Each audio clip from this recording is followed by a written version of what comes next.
Welcome back to another episode of Ballers, Beers, and Banter. I'm your host, Dave.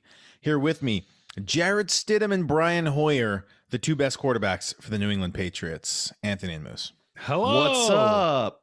Ooh, simultaneous. Love it. How you guys doing today? Not so bad. Sorry, if we're Hoyer and Stidham, does that make you Sanchez? Mark Sanchez? Is he with the what do you mean? Is he with the Patriots? No, but he's another garbage quarterback. He is pretty bad. He's pretty bad. The butt fumble. Or you could have just said Cam Newton. I could have. You're right. I could have. But you guys are super high on Cam Newton, so you know. Oh, not this year. No, we were high on for like one game, one episode of hype. I don't know. You guys are pretty high. Mac Jones is who I'm not high on, and who, so far the word from camp, Patriots aren't too high on him either. The first headline of the day, in fact, for me, we'll skip right to it. It's fourth on the list. We'll skip to it. That's Jarrett Stidham, or Jarrett Stidham, as we call him on this podcast, and Brian Hoyer saw more 11-on-11 action than Mac Jones, with Cam Newton out due to his hurt finger. So I just thought that was a piece of interesting news for all the Mac Jones believers or hypers out there. I don't know. I just think out of the quarterbacks that went, in the first round, I think he's the most likely to bust. He's also injured, by the way. Is Mac Jones injured? He does. He has a leg injury. What was it, from running? I don't know. But it couldn't be worse than getting out of a chair at an awkward angle. Yeah, it was Jeff Wilson Jr., right? Yeah. Goodness gracious. Yeah, I'm definitely not having Jeff Wilson on any of my teams this year. Well, it's just funny because we joke about these guys getting, what do you call it? Injury prone. He gets out of a chair at an awkward angle. This is a top level athlete, gets out of a chair awkwardly and it destroys his knee. Chairs are tough. Chairs are tough chairs are tricky to manage. Yeah. To work your way around a chair. It's tough. It's not easy. All right. Well, let's keep rolling with headlines since we introduced them so abruptly. Next one is from Mike Tannenbaum. He believes that Love will be the opening day starter and that Rodgers won't show up until about week 3 or 4. Tannenbaum, I think, is a Packers beat reporter, I believe. What do you guys think about that one? What I've been saying.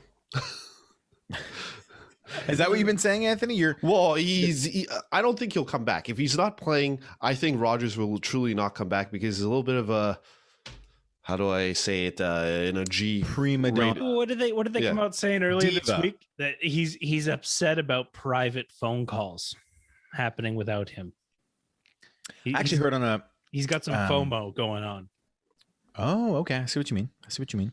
I've actually heard that from John Jones, who used to play on the Green Bay Packers and still friends with Aaron Rodgers. James Jones. Maybe James Jones. Thank you, James Jones. Thank you, Anthony. You're on fire today, Anthony. He was on a podcast and he said he spoke to Aaron Rodgers recently, and Aaron made it clear that firing the GM is not something that he wants. He wants more say in not necessarily in who comes on the team, but who stays on the team in particular, because they keep letting people go. And he wants a say in no, I really want this guy, my QB coach, Jordy Nelson. What was it? Jake Kumerow? Kumerow, however you say it. Corey Linsley, their Pro Bowl center. Guys like this, he doesn't want him to leave. He likes the guys he's with. He takes a while to develop a rapport with his teammates. And Aaron Rodgers, if you want more of a say, become a GM. Shut up. Also give up some of your salary, bubs, everybody else does. That's a good point. Yeah. That's a good point. What a pain like in Tom the Brady butt. does. Got to do it the Tom Brady way. Yeah. All right. We'll be talking about Aaron Rodgers all the way up until the start of the season, I believe. So we can move on to the next headline, which is Calvin Ridley had minor foot surgery, but he should be okay for training camp. Minor surgery is always a puzzling term to me, because if you're going under the knife, how minor could it really be? And you're a wide receiver who relies on running on your feet. Yeah. Average Joes like us, if we have surgery, it's people are out of work for a week or two at least. Yeah. So it's these guys are, doing actual work on it. Yeah. Yeah. But what you also have to consider is that these guys get round the clock care. So I feel like they heal a little bit faster than everybody else, but you're not wrong. Like whenever I hear surgery, I think, well, that's not good. Yeah. Yeah. You know? But they say he's okay, so we'll see. We'll be able to know. We'll be able to tell before Pitt's rising. Pitt's rising. Oh, Kyle Pitts' stock? Yeah, maybe. Yeah. Well, it's already rising with Julio gone, but Calvin Ridley rose for me a little bit. He had a bump with Julio gone, because he's going to be a target machine. Also, we said Olamide's name incorrectly last podcast. Okay, so you just said it correctly now? Yes, Olamide Zacchaeus. You just nailed it, Moose. Wow. You'll be in charge of all the tough names to pronounce Ding. from now on. Well, I was the one who said it wrong last time, so but don't, you found out and corrected it. There we go. That's good podcasting right there. Mm-hmm. All right, moving right along. Hype, some rookie hype from a rookie that we reviewed in our rookie reviews episodes. If you haven't already listened to that, go check it out. And that's Elijah Moore. And via Connor Hughes from The Athletic, who is a beat reporter for the Jets for The Athletic, he says he was just watching training camp practice, and he said Elijah Moore is catching TDs in the red zone again. Guy is near unstoppable by the goal line. So take that for what you will. I mean, he's playing the Jets defense. So. I was just going to say, but he is playing the Jets. He is playing the Jets defense, or whoever showed up to training, to mini camp. So, we can ease off. But again, could be a late round flyer. Okay. We already said the Stidham and Brian Hoyer news. Next, this one's interesting, guys. Eagles running back coach Jamel Singleton downplays the idea of an every down back. And he went into a little bit of detail about it, but he basically said, you need someone on first and second down who's an elite runner. You need someone on third down who can pass protect. And then you also need someone who can be zero, could like empty backfield and just go out and catch passes. And he said, it's very rare that you find one person that can do all those things. That was basically his message. So I don't know. People who are, is this really a surprise though? Not for us. Not I don't for think us. it's a surprise at all. We've been saying this about exactly. We've been saying it for a long time. Ever since Miles Sanders came into the league, they've doubted his workhorse ability, and it's shown. Good Lord, Jordan Howard is back on the team. Like, how much evidence do you need? So we, alarm bells should go off for anyone who's high on Miles Sanders with that news, and just fade him a little bit. Like he's being drafted right now, or his ADP right now is like an RB2, middle RB2. I would fade him. I would fade him back. He might even be RB3 territory when it's all said and done for me. Not to mention he might lose touches to just Jalen Hurts running it. Absolutely. Yeah. Well, Jalen Hurts is projected for like 700 yards rushing. So absolutely. If Jalen Hurts starts, to be determined. Right. Yeah, you're on the Joe Flacco team. Yeah. Okay. Not on the Joe Flacco team. It's just the team has not committed to saying he's the starter yet. So it's up in the They air. haven't committed to saying anyone's a starter. So, but you're right, Moose. You're right. But he will start. I found this very interesting. Todd Gurley visiting the Baltimore Ravens today or yesterday. He was recently visiting the Baltimore Ravens after his visit from the Detroit Lions. So we know how Baltimore loves running backs. They love being deep at the running back position. They lost Mark Ingram. They let him go after he showed he can't run anymore, even though the Houston Texans were like, no, we'll give him another shot. So, if Gurley were to sign there, I'd be slightly concerned about J.K. Dobbins. No, I'd zero. be slightly concerned. Zero. How zero? Because J.K. Dobbins is their future. They said they're going to do running back by committee. So Gus Edwards is going to be the goal line guy. So if Gus Edwards is normally terrible. But wait, J.K. if Dobbins. Gus, okay, but those two are already there. But you're going to throw in Gurley. Normally these teams are stacking up on running backs because in case of an injury, Todd Gurley is one of the most injury-prone running backs, and you're going to put him as the guy? Like, come on, there must be somebody better out there than him, and I'm not worried about him taking anything away. Gus Edwards is the red zone guy, and J.K. Dobbins is the lead back, or he's the pass-catching back. Is what they want him to be doing more often now. So you're saying Gurley is going to have the same role as Ingram last year, which was nothing. I would worry. So first of all, J.K. Dobbins he didn't need a lot of touches to be productive last year. He was very efficient. He was getting under 20 touches a game, but doing very well with them. But J.K. Dobbins really relied on touchdowns towards the back half of the season where he had most of his production. He was the red zone guy. So I would be surprised if Gus Edwards was the goal line guy, because J.K. Dobbins was excellent in the red zone. And I would be worried about Gurley. Like we said, the only thing he did well last year was goal line work and red zone work. So I'd be worried about out. Hold on. I think any big name joining any team is always a concern, because they're a big name for a reason, and the team is going to have to pay them that way. And, he's going to get used. So no matter what, during a game, he will take away touches from the running back core.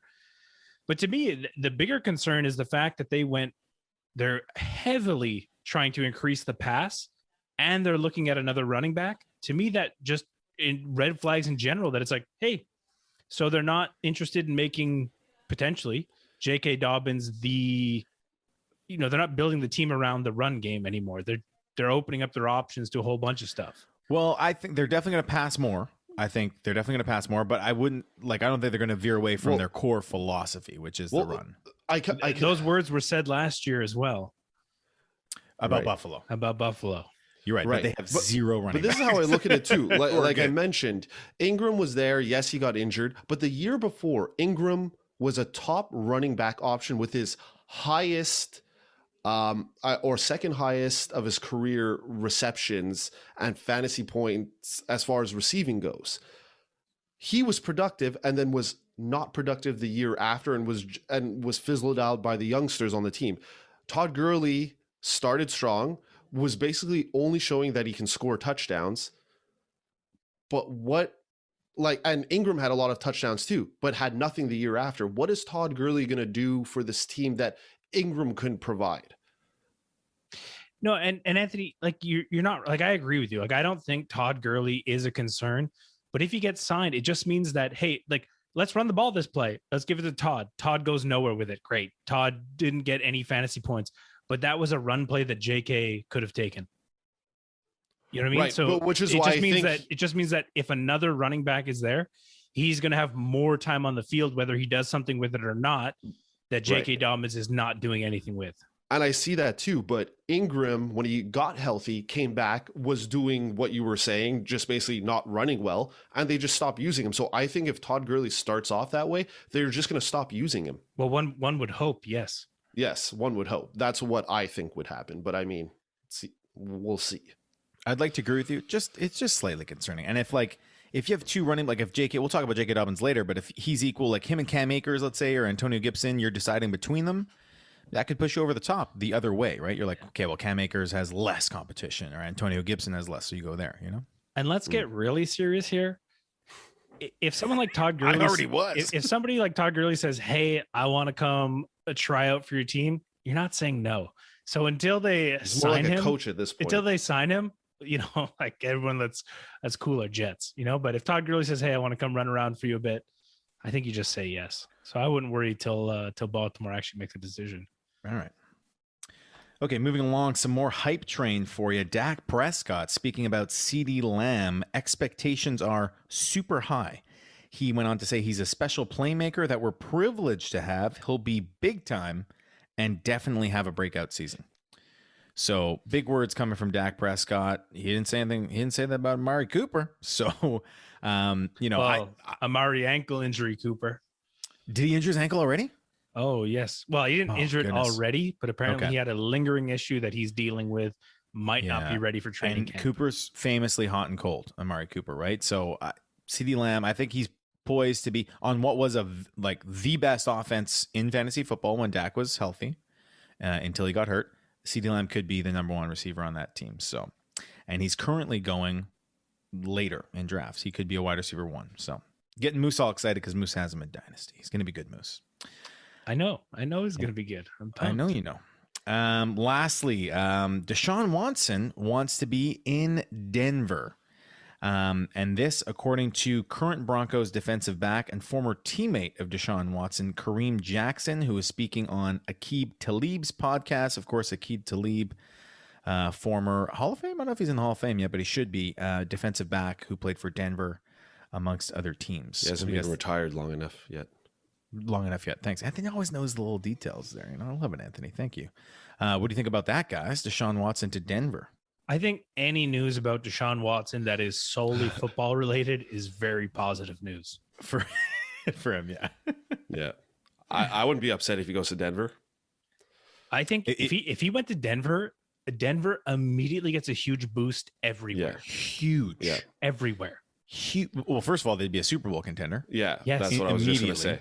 And, Cortland Sutton, Jerry Jeudy, Noah Fant. All of a sudden, these guys are like, whoa, they're jumping off the page. Melvin Gordon, Roman numeral 3. No, you mean Javonte Williams, who's going to replace, who's going to usurp Melvin Gordon. But Melvin Gordon for a time. I think they'll both be good, Anthony. But yeah, absolutely. KJ Hamler could even have, could be a sleeper. Yeah, I mean, it would when really you have, change things. when you have to consider that realistically, the Texans only had one wide receiver really with DeAndre Hopkins there, who was, I mean, I guess Brandon Cooks as well, but And Will Fuller last year. well, yeah, until He was until wide they receiver realized number his 4. He was the performance. fourth best wide receiver. Yeah, until he got Until caught they realized for that his performance was being enhancing his enhanced. performance. Yeah. But I mean, you got Jerry Jeudy, Cortland Sutton, exactly, KJ Hamler, Noah Fant, like all these guys are really good receivers before having their performance enhanced. So, you know, you put Deshaun Watson in there, holy smokes, we're talking. Yeah. Plus, they got a great defense. They got a solid O-line. Yeah. They drafted that. I don't know if he's like part Canadian, but that offensive lineman who likes to roll a shirt up and he's got that big old gut. And I know he is Canadian. I think he is Canadian. I think he definitely trains. His family owns. Oh, you're right. They own a farm in Canada. No, they own a fishery or something. Or a wild fishery, something like that. Yeah. And he did a video, like a montage video of him training, like lifting wood, and it's Muneres, something like that. Muneres. Anthony, you can look it up. All I know is you got to let the gut breathe. He lets the gut breathe. You got to let the gut breathe. He's not wrong about that. You got to let the gut breathe. Well, Moose, you probably don't even have a gut anymore. You're losing so much weight. If you're going to put your best gut forward, you better let it breathe. Nicely done. I'll find out. It's Quinn something, but I'll find it. I'm gonna have to get a gut back so I can have gut trademarks. Quinn Menieres, center/guard, Wisconsin Whitewater, and he's a beast. Yeah.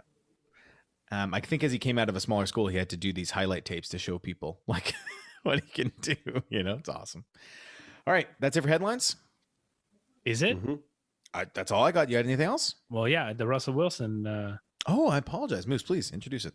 I only know the headline. I haven't looked into it too much because it came up pretty recently. But Russell Wilson alleges that he never asked for a trade, despite the media running wild with Russell Wilson asking for trades. Yeah. And I mean, I can believe that he never officially asked for a trade. You know, they did come out that if he were to be traded, these were the teams he would go to. That came from somewhere around Russell Wilson, his agent or something.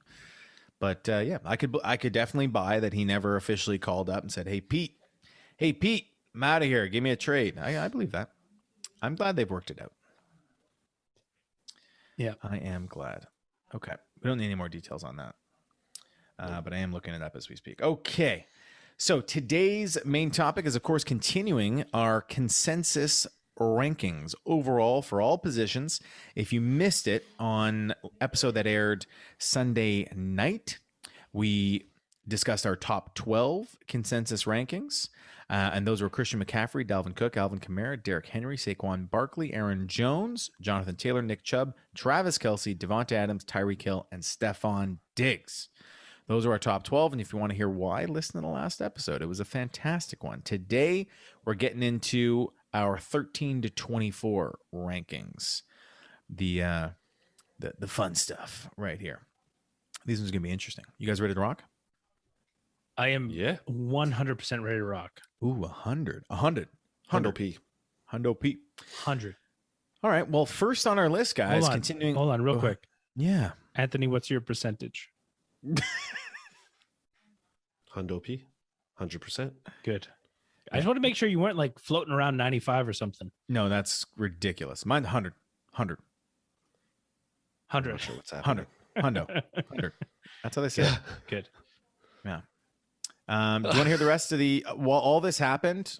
I have the rest of the Russell Wilson news here. So Wilson acknowledged Oh. a list of preferred trade destinations his agent gave to ESPN, but said they were merely a roadmap. So if he ended up getting traded, we are splitting hairs here, but Wilson was not traded and is now claiming he wants to finish his career in Seattle.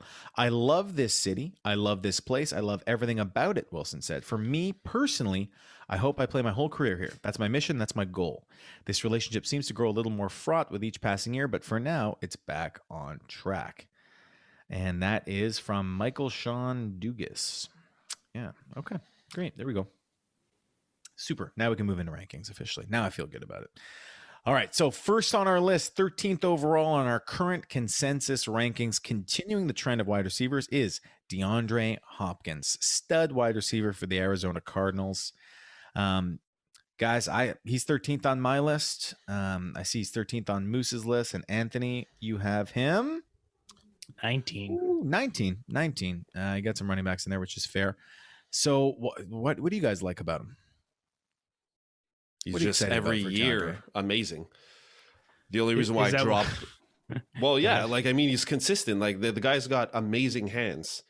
He had, I think, only just like he's one of the top receivers as far as like not having that many drops. So playing with a highly skilled quarterback in Kyler Murray on a high-powered offense, the ball's going to go to him. So super reliable.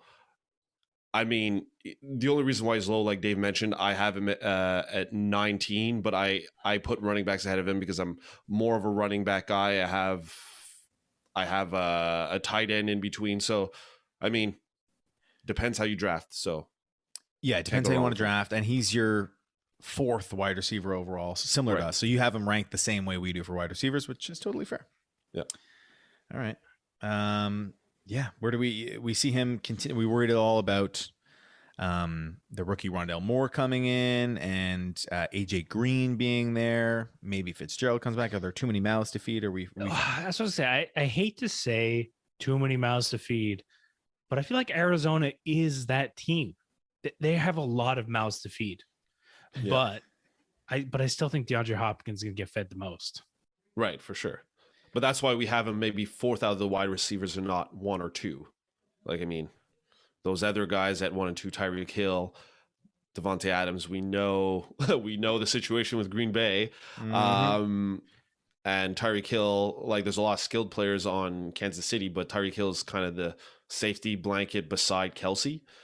But this is it. Like, and one of the bonuses to DeAndre Hopkins in Houston was that like he was far and away yeah, the that's best it. option. But in Arizona, now it's a little bit muddled because he is very talented, but there are also other very talented wide receivers on that team. True, but I think we could say that we're still talented wide receivers and options last year, and potentially even more options because they had Kenyon Drake last year. They lost him, and DeAndre Hopkins had 160 targets last year. Oh yeah, no, He was up amongst the leaders. Over, had 115 catches. So I'm almost upset that I have him so low. Like I almost Yeah, I want know to what be you able- mean.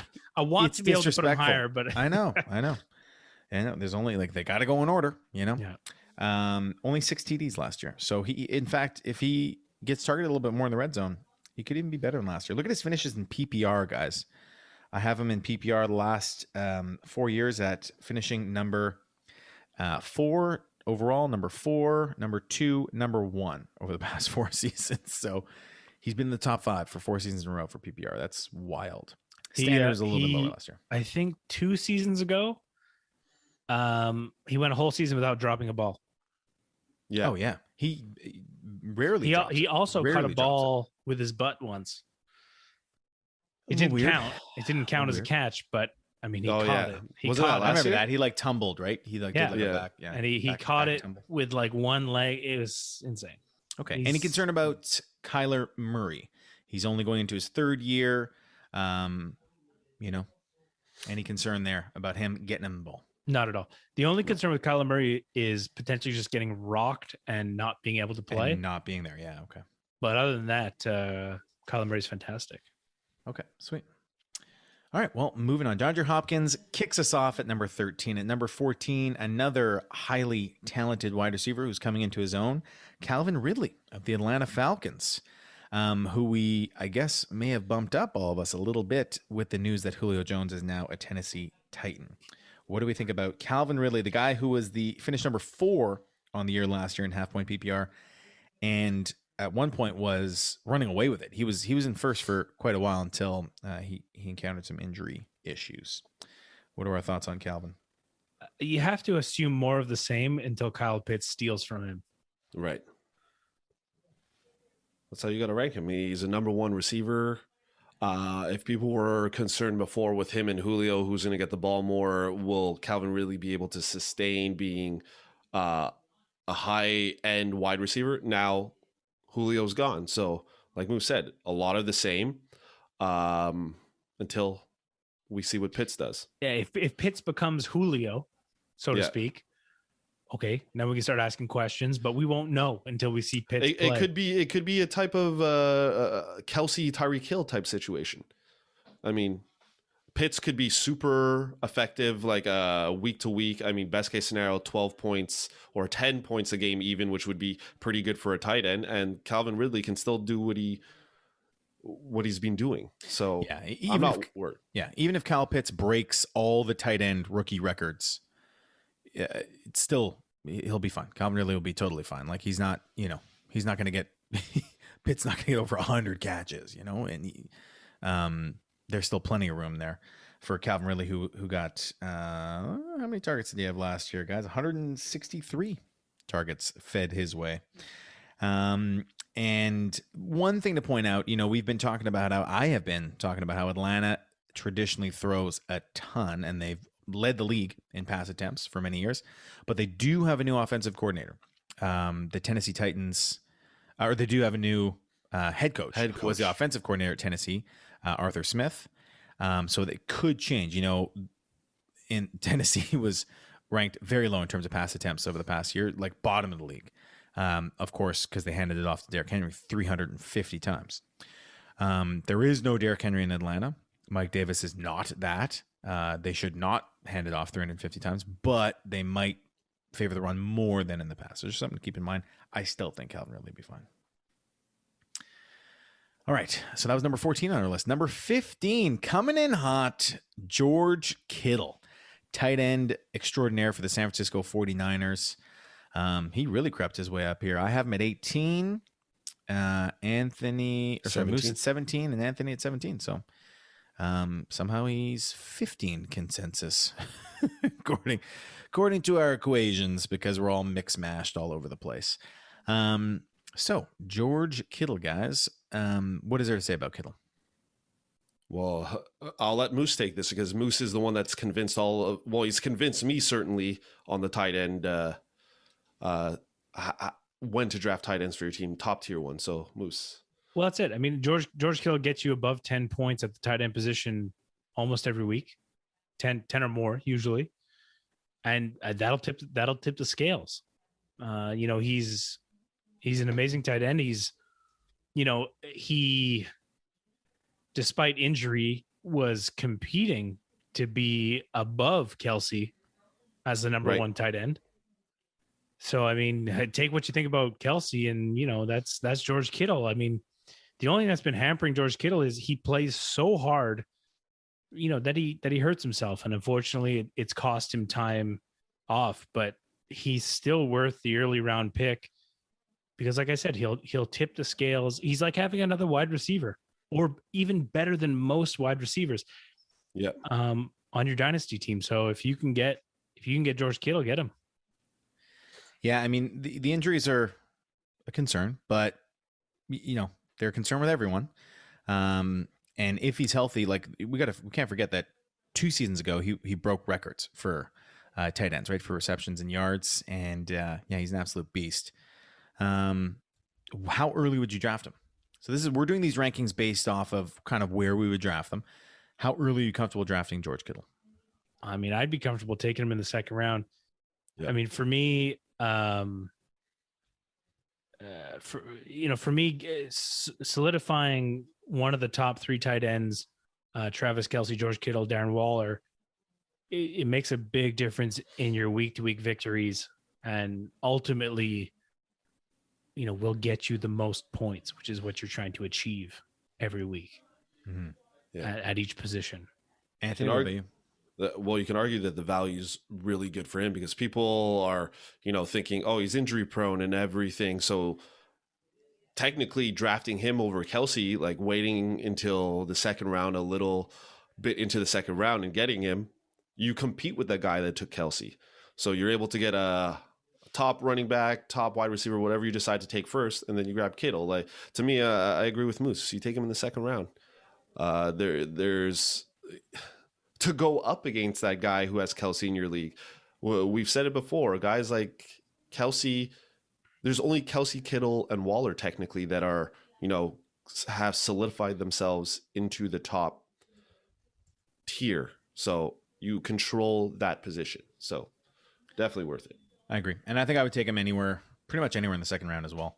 Even if I'm at the turn, like I'm the first pick of the second round and Kelsey's off the board, and I know Kittle or Waller's not going to be back when it comes back around, I'd be happy drafting Kittle there. And he's got to be healthy one of these years, right? All right. Good. Enough on George Kittle. We're moving on to number 16 on our list. And that is Ezekiel Elliott. Hot topic. Ezekiel Elliott. You go first, Dave, because I need you to go first. So you and Moose, by the way. Yeah, I listen, Zeke is an elite running back, has been for 5-6 years. There's no reason to think that he won't continue to be very, very good or even elite, except for I was very unimpressed with his back half of the season. And I know people are going to say, well, Dave, Dak Prescott went down. And as soon as Dak Prescott went down, that's when Zeke started doing poorly. And I get that, but shouldn't you be relying on your elite running back when your quarterback's down? I mean, look at James Robinson last year. Their quarterback play was atrocious for the whole year. They were running through all the backup quarterbacks they have. And James Robinson continued to dominate all year. But yet you have other issues where he was dominant, but now they go draft a top running back. So, just because with James Robinson. Yeah. So I get it. Where did you have him? So you had him 23rd. Moose, I believe, had him 22. I got him 23 overall. That's where I would take him back into the second round. Like, one, we all know where you guys ranked him. We know he won't make it there. That's fine, right? Because you guys won't take him. Right. For me, the way I look at it, I'm a running back heavy guy. I had him in a league last year. For those of you who've listened to the podcast, I'm not a fan of Dallas players. And like you said, he was terrible towards the back half of last season. But what he did in the first third in one of our leagues, I had him and I was killing it at the start of the league. Like, the guy, to me, I would say in maybe 2 years, you can start to drop him towards the back half, maybe even 3 years towards the back half of the second round, beginning of third. But I don't think, like you just said, he's elite. I don't think you go from elite to running back to that quickly. He had a terrible end of the year. Yes, he finished 8th, I believe, in half point PPR, which is usually what we play. I can confirm that now. So to me, it's hard to find high end or like top tier running backs. And yes, if you were an Elliott owner, you were disappointed, as was I, going into the fantasy playoffs. But he finished 11th. He did give me that boost at the start of the season. Whereas when he didn't perform, I was still up there. I mean, I don't know. It's hard. I get it. You're not wrong. Like, all that is 100% valid. And I think Ezekiel Elliott is one of these people who comes down to personal preference. Like, for me, right, I see Dallas as they're going to be a pass heavy team. Will they use Ezekiel Elliott? Of course they're going to use Ezekiel Elliott. He has been elite, but last season it just looked like, I don't know. It's like Dak went down. He just gave up, and then, he pulled it together and got a little bit better, but I mean, you look at guys like Tony Pollard. Like, I think it could be a committee back there. Like Tony Pollard, tons of talent. That was the thing. We were sorry, Moose, cut you off. Weren't we watching games and we were like, wow, Tony Pollard looks better than Ezekiel Elliott in the same game. That's it. He looked better, looked more explosive, looked faster. That's what was concerning. Like maybe his the 5 seasons of being a bell cow back have taken their toll on Zeke. Maybe he's slowing down. The news out of camp, Dak Prescott hyping his own player, said Zeke looks great. Looks like he did great offseason training and he looks explosive as ever. And that he's going to be one of the best. He thinks he's the best running back in the league. So, I mean, the guy takes his dog to a pet spa. So what does that have to do with it? I don't know, but I would take if I had a dog, I would take him to the pet spa or her. But I mean, yeah. So I had him at 8th. The reason why I have him so high also is like guys that I have below, like running back wise, Chubb, maybe like an Antonio Gibson. They say they want to give Gibson the ball in the receiving game. We don't know yet. A guy like Chubb, you have Kareem Hunt there who's going to get the receptions. We know Ezekiel Elliott's getting both. When he plays bad, that's when Pollard comes in. But if he's normal, elite, reunited with his buddy Dak, he's there by himself. He's going to kill it. So that's why it's hard for me to drop him. I probably will drop him to maybe we'll see him in the running back rankings where I have him to see if I make adjustments. But right now I'm not ready to do that. And that's fair. I totally understand. I just feel like when I'm drafting, like I feel more secure with younger guys who haven't, been around the block and beat up, like Cam Akers, like a J.K. Dobbins.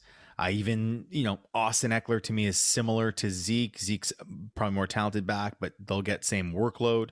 So I think I have Ekeler one spot ahead of Zeke. But yeah, I get what you're saying, Anthony.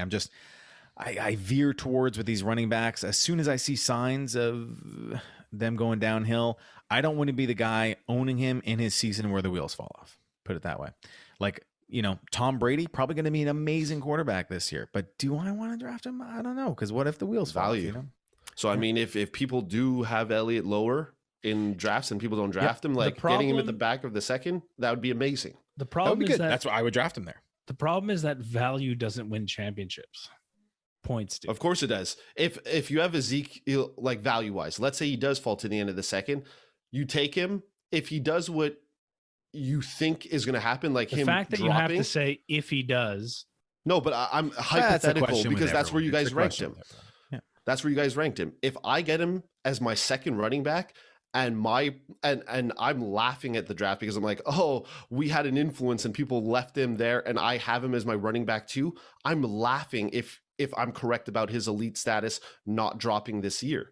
So then I technically have 2 elite running backs and I got my other one at the end of the second. I would rather take someone in that position where it's not a question mark. But who? So I'm looking at who the other running backs you have ahead of him. We don't know if Antonio Gibson's going to be efficient in the receiving game because he was not last season, and because he was running back number 4 on the year until he went down with his injury. Right, I get it. Yeah, so he was doing better than Zeke last year. Right, but it's 1 year for a guy, and Ezekiel Elliott has had 1 bad year where and he was still in the top 12. Yeah, not even a bad year. He's had 5 good ones. Yep, I get what you're saying, Anthony, but it concerns me. One other, and then the last concern is in the games where he was doing well in the first 5 weeks of the year before Dak went down, he was getting snap percentage of 80% plus. So he was on the field for 80% of the offensive plays, and then the back half of the season dropped to 60. And I guess part of that was the fumbling issues, but part of that was also they were like, hey, we got to use Tony Pollard more. So that's another concern for me. But yeah, I think you'll be all right, especially if you can get him as your second running back on your team. I think you're in a good spot. Yep. Okay, moving along. A lot of Zeke talk there. 17 on our list is super stud track star / wide receiver DK Metcalf of the Seattle Seahawks. We have him at 17 on consensus. Guys, I love DK Metcalf. I'm obviously really big on him. I have him on my dynasty team. I've been on that hype train for a while. With Russell Wilson back and in a good mood, I think he'll be a monster next year. And with Ty Lockett there to take away some coverage and be a threat himself, I think they work best together. So no one can double cover them. I think he's going to be another stud performance from DK Metcalf. What do you guys think? Yeah, well, I'll let Anthony take because I have him only one spot behind you, I believe. I have one spot ahead of you, actually. Oh, So I'll let Anthony take it away. Well, I have him at 26. And again, it's because I'm high on the running back side of things. And even Moose getting into the drafting quarterback early, you'll see later on. I don't want to spoil it. But, I mean, we've mentioned before that with Russell Wilson and Tyler Lockett talk, that sometimes game to game, like you, Dave, you were annoyed last year a few times because it's like DK Metcalf has a monstrous game and then another game he just does nothing. So is this going to be a year where he targets Tyler Lockett more, or it's split more evenly so he's not as dominant? I still think he's going to be a great receiving option and a number one guy. You got to take him early. You'll see my receiving rankings where I have him. But as far as looking at all the other positions, I just have him lower. Some of the other receivers that I have higher, like Keenan Allen, Calvin Ridley, DeAndre Hopkins, like those guys have done it for forever. And Russell Wilson, we don't know with him sometimes. Well, it's not a Russell issue, but you're right. There is a Seattle Seahawks issue. And for some reason, they start off the year throwing a ton, and then the back half of the year, they're like, let's run and defense and not play as well and scrounge to make the playoffs. Mm-hmm. But I think with Russell Wilson, if they're going to keep him happy and he's going to have more of an input in what's going on and be part of the conversations, I think they'll continue to throw more consistently. At least that's my hope. And I think DK will be absolutely fine. You got to remember, coming into last season, at this point last year, Ty Lockett was the number one wide receiver, and some people were drafting DK ahead of Ty Lockett, but not really. He was going later. And he ended up being the sixth receiver overall on the year in half point PPR. Got 129 targets last year. I think he'll be around the same, if not more. And he's just 10 TDs. There was a point where he was on pace for like almost 20 TDs last year. He was absolutely crushing it. So, like in his first, he had 5 touchdowns in his first 5 games. So he's just a touchdown monster, and he's so efficient and he's basically uncoverable. And like he can only be getting better, right? Only be getting better. Like I think back to when he was drafted, people were like, he can't run routes. He's a gym bro. He's a gym guy. He's a stud. He's not a receiver. And then they're like, oh, this guy can play. He's pretty good. Get some great. And then last year they're saying, I don't know if he's going to be an elite wide receiver. No, he's elite. So what is he going to do this year to the naysayers, to the Anthonys of the world? He could be number one technically, overall. If you look at just our receivers, but this is my 7th overall ranking. Yeah, he's my 7th ranked receiver. He's Moose's 6th, and I didn't check yours. I just looked at Moose because he had him the highest. So he's my 7th. It's one spot below. So we're similar. Yeah. We are similar. Okay, well then moving on to another very similar wide receiver to DK Metcalf, and that's A.J. Brown of the Tennessee Titans, who's now teammates with his hero and idol Julio Jones. We spoke briefly about how that affects him. You guys seem to think he'd be around the same. I think his volume will certainly come down compared to if Julio was not there. So I had AJ really high up until that point. I moved him down slightly. He's 15 overall on my list. Moose 18. And where do you have him, Anthony?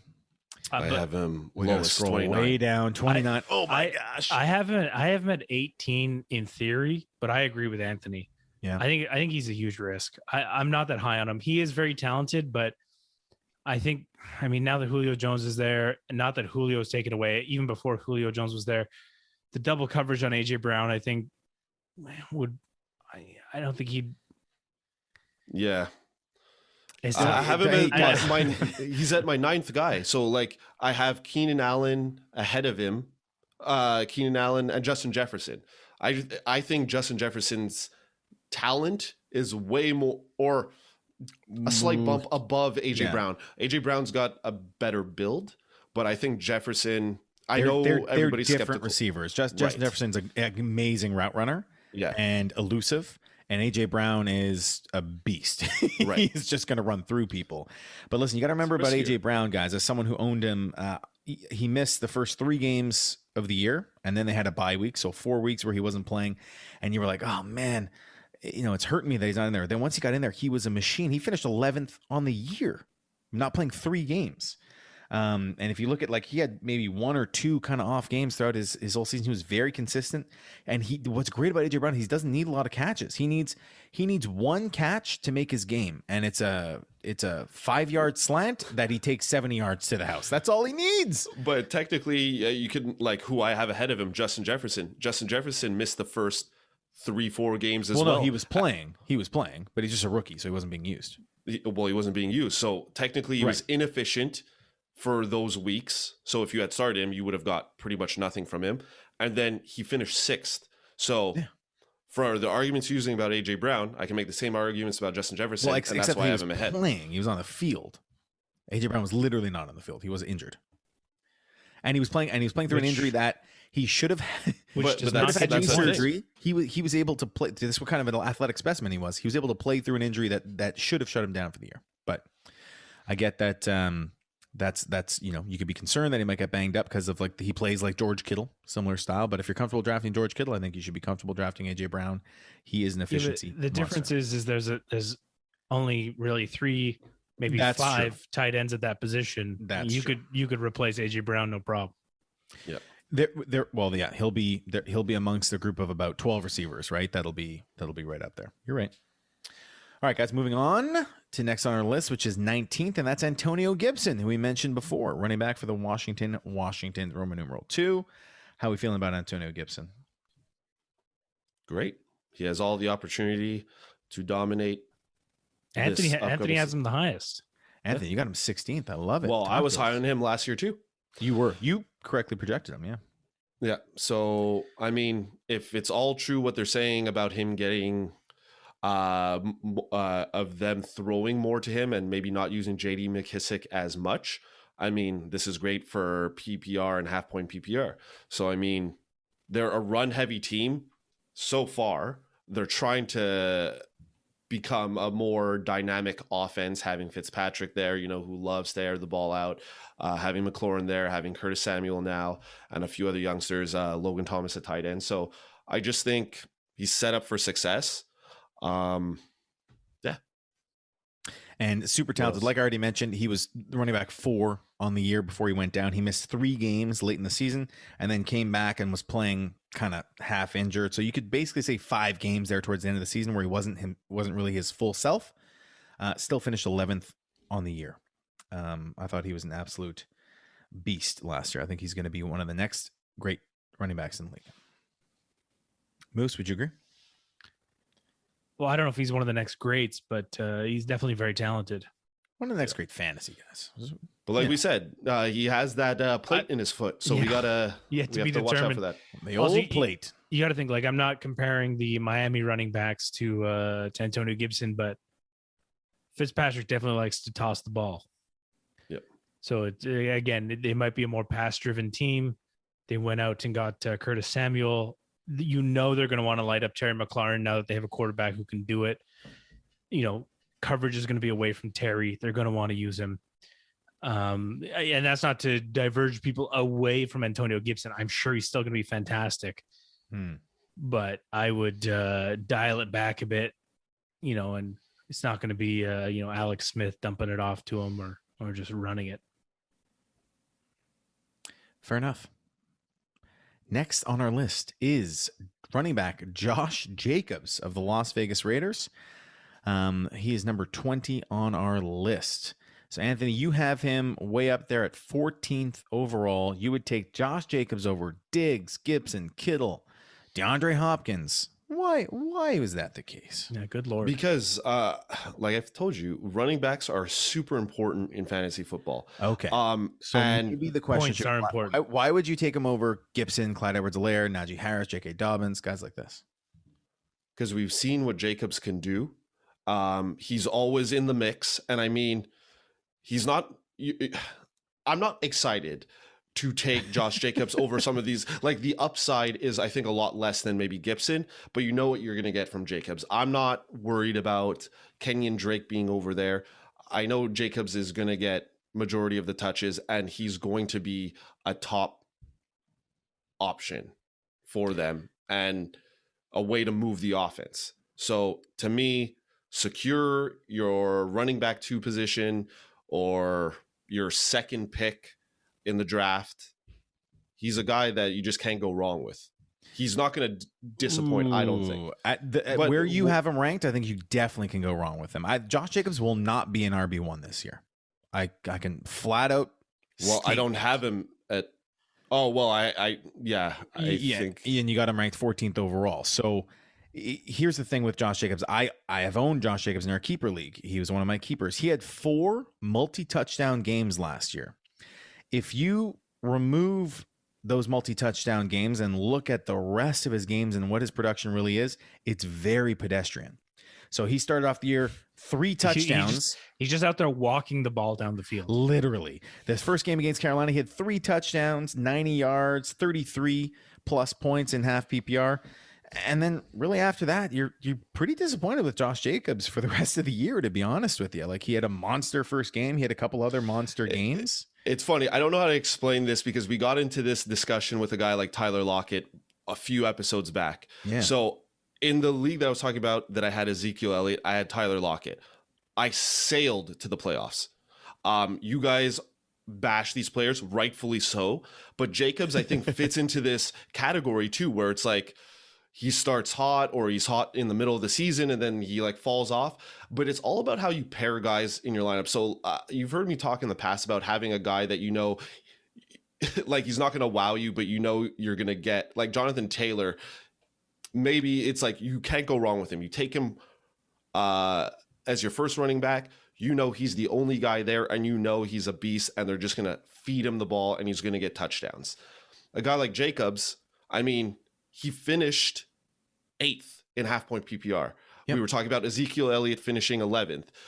Tyler Lockett, as far as the receivers, finished in the top 12 as well. So, like, these guys, yeah, maybe they're the how do we word it? We're like boom or bust week to week. But if you pair them correctly with other players that you draft, I think it works well because I sailed to the playoffs with guys like Lockett and Elliott. I didn't win, but at least I was in the playoffs. Like, it's all about. I totally understand your argument about pairing like a boom or bust style guy with someone more consistent. So you're always getting kind of maximizing your points. Anthony, I know he finished 8th last year. You know who finished 8th for running backs the year before? Mark Ingram. And look where he's now. He's old. Josh Jacobs, but you know who finished 9th the year before? Leonard Fournette. You know who finished 12th? Chris Carson. Like, things change. But wait, Gurley was 14th. You're naming guys that like Leonard Fournette, he was not a number 1 running back last year. He wasn't the guy. He wasn't going to make it on a team. That's what I'm saying. So I'm going back one more because your argument right now is look where they did last year. And I'm saying if we're at this point last year, look again to the year before, and there's tons of guys who but the situation is different. Fournette wasn't on the same team, and he wasn't a number 1. Jacobs is still on the same team. He is the number 1. So right, but now they brought in Kenyon Drake, who's a very capable back, and we're talking about a touchdown dependent producer in Josh Jacobs, and the Raiders suck, and they got rid of their whole O-line. So there's a lot of things there that I'm like, they're freaking me out. He literally shipped his whole O-line out of town. We'll see how when it gets to our RB rankings, maybe I'll make some adjustments. But right now, I just feel like it's a scarce position, and I think you know what you're gonna get with him. Yes, the O-line is sketchy at the moment, but I mean, I believe in his talent. Yeah, knock on wood if you're with me. All right, let's go on to the next one. That's 21st on our list, Austin Ekeler of the Los Angeles Chargers. Guys, who has him the highest? Should we start with who has Austin Ekeler the highest? Anthony has him way high. But Anthony has all his running backs high. But I actually agree more with the Austin Ekeler take. Yeah, honestly, I feel like that about Austin Ekeler as well. It's like Zeke and Austin Ekeler, both guys who've done nothing but proven themselves. You know, I just don't know what it is. I just feel like at some point, it's going to pop off. But I think the Chargers are going to be excellent. And Ekeler, when he was healthy last year, he asked Moose just typed a funny message in the chat. He was great with Herbert last year. So, and they don't really have any other running backs. You know, Josh Kelly. Sorry, he's not good. He will not get his 162 rush attempts this year. Yeah, so I think Ekeler is fine. But that's the thing. Like, they had the rookie from last year, didn't really shine. So I'm not worried about him taking too much away from Ekeler. Ekeler was injured last year, and he's great for PPR and half point PPR. He's just a receiving machine, like Big time. And he proved himself when he became the number one when Melvin Gordon held out, and then remained that when Melvin Gordon came back. So, I mean, he just needs that opportunity. Like, if he didn't get injured last year, I'm pretty sure all of us or you guys would have him a little higher too. If he played the full season, I'm sure he would have been really good. I mean, he is little, and he does only have, like, you talk about having an extensive portfolio of work as a fantasy player, like Ezekiel Elliott does, has been 5 great years. Ekeler really only has the 1 year where Melvin Gordon was out so far, but Right. you know, we can see he's great on the field. So If I think you can Eckler's put faith fine. in the sophomores, you can put faith in him. Yeah, and you can get Austin Ekeler as your, you know, in the second round. So I think that's where I would take him. Yep. All right, staying with the Chargers, 22 on our list is Keenan Allen, who I think is one of the most reliable wide receivers in the league from a real NFL standpoint, and was great for fantasy football last year, except for that one game where he came into the cameras pre-game during warmups and said, "Start me," speaking to all fantasy owners, and then proceeded to not play a snap for the rest of the game. That hurt people. It probably cut them real deep. Actually, I wouldn't be surprised if that's why his ADP is where it is right now, because it's a little bit low. But I think Keenan Allen's going to be an absolute stud. I have him right there with DK Metcalf, AJ Brown, the wide receivers of the world. What do you guys think? Yeah, I have him the same way. I mean, especially with Justin Herbert's arm cannon. Yeah, I mean, Keenan Allen's going to do fantastic. He just got to stop those hamstrings from getting too tight, and he'll be good. Yeah, some people who are fast, just their hamstrings get tight. That's it. He was just the picture consistency last year, guys. Finished 14th on the year in half point PPR, and he missed the last 3 games of the year, including that one where he said to start him. But if you look at his fantasy production, very consistent at a position which is difficult to be consistent, and had a boatload of TDs. Yep. I think about 8 touchdowns. So 8 tutties. I think he's a smash pick. I'd be happy with him as my wide receiver 1, which is why we all have him at 22 overall. All right, 2 more to go, and they both play for the Kansas City Chiefs. 23 on our list is Clyde Edwards-Helaire, going into his second year as the running back with the Kansas City Chiefs. What are our thoughts on Clyde? Anthony, explain yourself. You're the one who brought this consensus so high. I mean, I got sucked into the hype last year. Took him as my first pick in our keeper league draft. Well, so that would have been the 3rd round. It's like the 3rd round. Yeah. Was a little bit of a disappointment, or a lot of a disappointment, because he was in and out. Wasn't very good. He had some big weeks. Yeah, he had some big weeks, but he wasn't very efficient in the red zone. I mean, we talk about the Kansas City Chiefs like endlessly, of how like unique and crazy they are in offense and have all this talent. So I just don't see him being worse. I think he can only get better.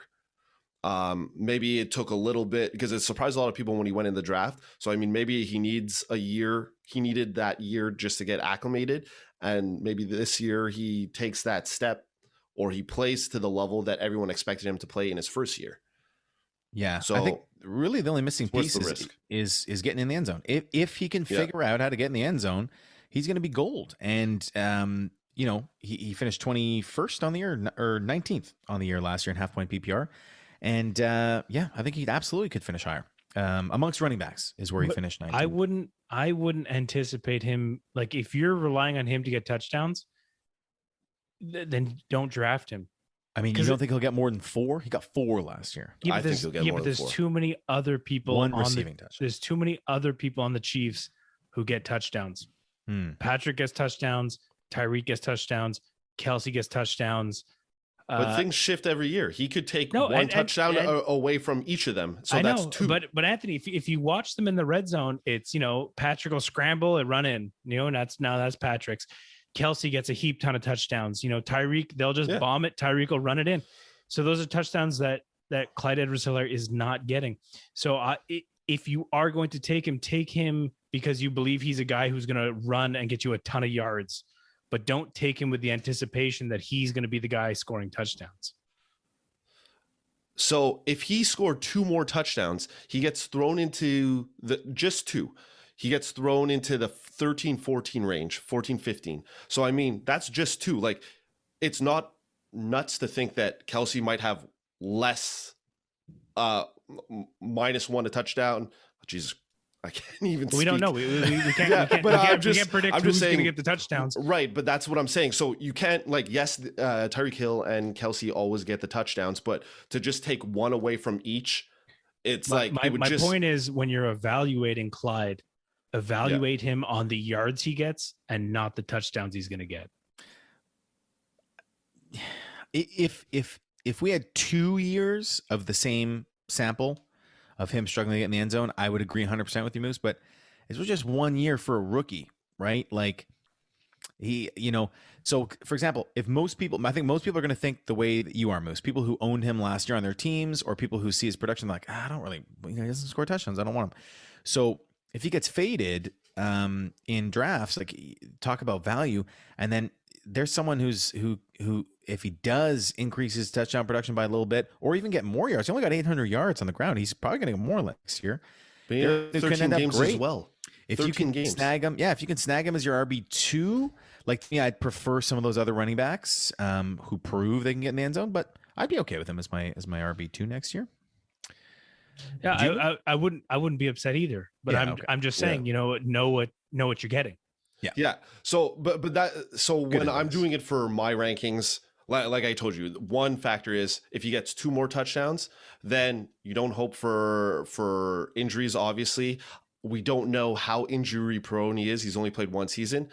When I look at the guy directly above him, J.K. Dobbins played 15 games, had only 2 more yards than he did, and that's a run heavy. So if he played 2 more games, he would have had more than 2 yards.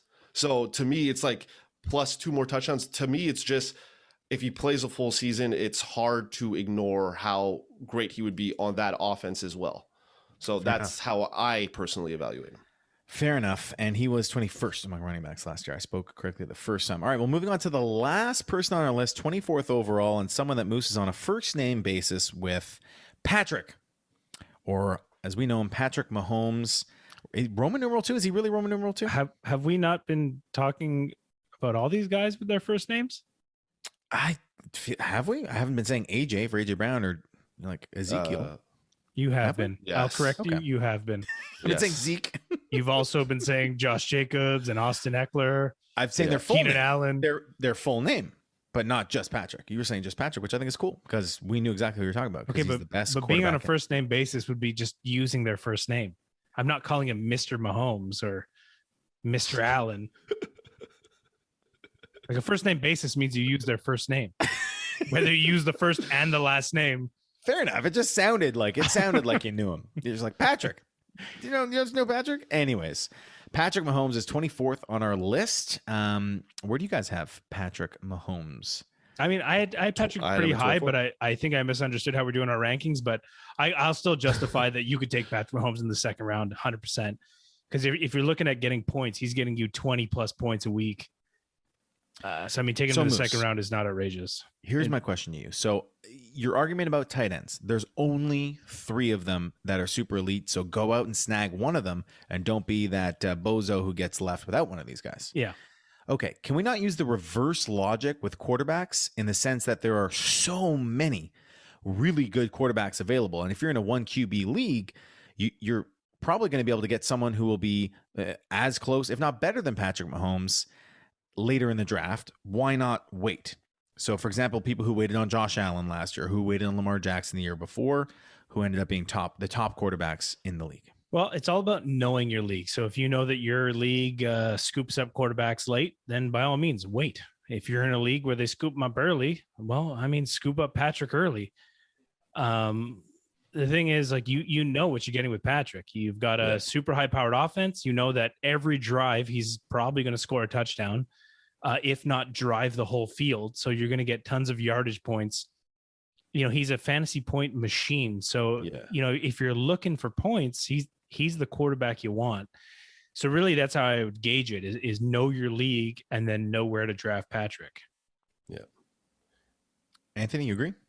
100%. I think he's like Moose said, you know what you're getting with him. He's not like a Lamar Jackson where, oh, if he runs this amount of yards, he can finish number one as the QBs, or if he throws this and that. Like Mahomes is just, what was it in 2018? He had 417 fantasy points. The next guy down was 354. Like he's capable of doing that every year without question. So, I mean, he's the consensus number one and should be for everyone QB that should come off the board. So to me, if you want to control the position, you're right. Where he finished, there were this past year, there were a few guys that were near or close to him. Well, he missed a few games, so he finished third. And even the year before, he missed a few. He finished games. like fourth overall. On a points per game basis, only Marcus Mariota was better in the one game he played, but that's ridiculous. Dak Prescott was more points per game last year, but Patrick Mahomes is sitting at 25 points per game last year. Josh Allen, who finished first overall, 24.8. Yeah, but that was the first year he did it. Yeah, so absolutely. Mahomes has done it for multiple years, so he's the guy. Yep. Now, my only concern is that everyone feels that way. We all know that, and you're right. Patrick Mahomes will be amazing. He's like guaranteed top 3 quarterback in the league, but he is drafted as such. So you do have to take him where we have him ranked consensus around the second round, maybe even earlier. And to me, like, and Anthony, we talked draft strategy and running back heavy. That's where I'd like to get, a running back or that tight end that we talk about, because I could get a very good quarterback later on. So, I'm only going to take Patrick if he falls to me, maybe in the early third round or mid third round. And he's sitting there and no one's taking him. I'll snag Patrick, the best quarterback in the league. But if I can get someone who's going to fall 5 points behind him 4 rounds later, then I'll be happy taking that. That's my thought on it. Well, for my thing, it's week to week. Like, Patrick every week is getting 20 plus points. He doesn't have down weeks. You're absolutely right. And so was Josh Allen, Aaron Rodgers, Kyler Murray, Deshaun Watson last year. All those guys. Herbert from week to week. So there's just so many. But I understand. I get it. Having Patrick Mahomes, it's a sure thing. It's a sure thing. So you have to pay for it, but it is a sure thing. All right, so that rounds our 13 to 24 consensus rankings. To remind you, they were at number 13, DeAndre Hopkins, Calvin Ridley, George Kittle, Ezekiel Elliott, DK Metcalf, AJ Brown, Antonio Gibson, Josh Jacobs, Austin Ekeler, Keenan Allen, Clyde Edwards-Helaire, and Patrick Mahomes, Roman numeral 2. That is it for consensus rankings, guys. Let's move into our next segment, which is They Said It on Reddit. Boom. Beautiful. You're welcome. All right. So this one's coming from user Vil the Thrill. Who's going to have more value? J.K. Dobbins and Terry McLaurin, or Austin Ekeler and Kenny Golladay? Wow. Well, it was a vote. You can go vote Yeah, on Reddit. I'm gonna vote This on it is right under now. the fantasy football Reddit page. Can we say our answers at the same time? Ready? Yes. Okay. Yes. 3, 2, 1. Austin J.K. Ekeler, Dobbins, Dobbins and Terry and McLaurin. McLaurin. Ooh, Moose. You said Ekeler and Golladay? Yeah, big time. Okay, so you see Ekeler finishing higher than Dobbins as running back? Well, he's more of a receiving back. So if I just assume that Kenny G is going to get tons of receiving and so is Ekeler, the fact that let's just say they're entertaining Todd Gurley because they want more receiving backs. I would assume that it's because J.K. Dobbins is not the receiving back they want. Okay. So if I had to pick the two, I would take the two players that are receiving machines. And you don't think Terry McLaurin's a receiving machine? Yeah, but he's only one out of the two. I'd rather have two. Austin Ekeler and Kenny G are receiving machines. So I'd rather take two receiving machines than only 50%. So we usually talk half point PPR. I mean, he didn't specify in what league format. So I'm looking at it in standard PPR, half PPR. You're correct. The powerhouses probably for PPR and half point PPR are the two guys you picked. But to me, I think when they're talking about value, where you're able to get guys like J.K. Dobbins, and Wait, is that what the question? Is that what the question said? It said Who's going to have more value? Yeah, more that's value. exactly what the question said. Okay. So it has nothing to do with receiving, so more value. So I think the combination of McLaurin and Dobbins will benefit me fantasy-wise, point-wise, compared to Ekeler and Golladay, because yes, we know Golladay is a powerhouse. We don't know the connection between him and Daniel Jones, especially with all the receiving core there. We were talking about DeAndre Hopkins. He's the number one. He's the number one. I think we can 100%. go ahead and say that he's the number one. He's the number one, but so is Terry McLaurin. How much of a number one will he be? Like we were talking about DeAndre Hopkins with a huge like pool of receivers. We don't evaluate. Well, I don't evaluate Golladay in the same range as a DeAndre Hopkins, but we talk about McLaurin, especially you, saying that he, with a competent quarterback, could like jump so high. So I think people might draft Golladay ahead of him because of what we remember a couple of years ago or the 2-3 years ago, and forget about McLaurin. McLaurin always seems to be the forgotten receiver. So to me, you can get him later and you can get Dobbins later because people are so high on Ekeler. But we were just talking, you guys are low on Ekeler because we really don't know. He's had one productive year. That was by accident. But because again, Melvin Gordon held out. value doesn't win championships. So sure, Of course if we're just talking value, yeah, but value, by all means, but I would rather have Austin Ekeler and Kenny Golladay than J.K. Dobbins and Terry McLaurin. So I would rather, for value, I think J.K. Dobbins and Terry McLaurin, and I would rather have them on my team. Yeah, I think. me too. To me, Ekeler and J.K. Dobbins are pretty close for different reasons. You're right, Moose. Ekeler is a receiving machine, and J.K. Dobbins is more of a ground runner and touchdown machine. But I really like Terry McLaurin a lot better than Kenny Golladay. So if Ekeler and J.K. Dobbins are close, to me, McLaurin puts it over the top because we've seen what McLaurin can do. Number 20 on the year last year for receivers on a Washington team with no other receivers and very poor quarterback play, as Anthony alluded to. And so what could he do now that he has other people to take coverage away and Ryan Fitzpatrick slinging him the ball? So to me, there's a lot of upside there. Kenny Golladay is a beast, but we don't know what he's going to do on the Giants. I think both those. I think Dobbins has the potential to be within the range of Ekeler, maybe not surpass him as far as total fantasy points, but I know McLaurin will be ahead of Golladay in my opinion. So I just feel like how close Ekeler and Dobbins will be, and McLaurin being well above Golladay, is why I justify that pick for myself. So before last year, Golladay finished 9th. Yeah, no, Golladay that's what I said. Very good the year before. So that was with Stafford, and so that was on a different team. Well, and he just came back from a big injury, so we'll see how he. I know you're talking like he's terrible. No. I just don't think. Like you're high on McLaurin too. Like I'll be very surprised if you rank in our receiver ranking Golladay higher than McLaurin. They're close to me. They're the exact same, to be honest. Because they both have new quarterback relationships to make, and who knows, maybe both quarterbacks make better relationships with other receivers on the team. You know what I mean? So that's yet to be determined. It's fair. It's a fair point, guys. I was I was gonna say, but in terms of points, like I said, I'd go with the receivers. All right, fair enough. Listeners can decide. The votes on that Reddit post are currently 58-17 in favor of Dobbins. But, Moose going against the grain has done Moose well so far. So 3 championships. Guys, I was drinking water all day. I was chugging back water. Thirsty day for me today. How about you guys? A whole variety of things. Yeah. But I've got a special one. It's a little toast. Anthony's family. It's Mount Gay XO rum. It's primo rum. Yep. So I poured a little bit here. Cheers, pal. Cheers. Maybe if you've noticed, I've been slurring my words a little bit. So I've been drinking a little bit of rosé, a little bit of whiskey. I had some rum before.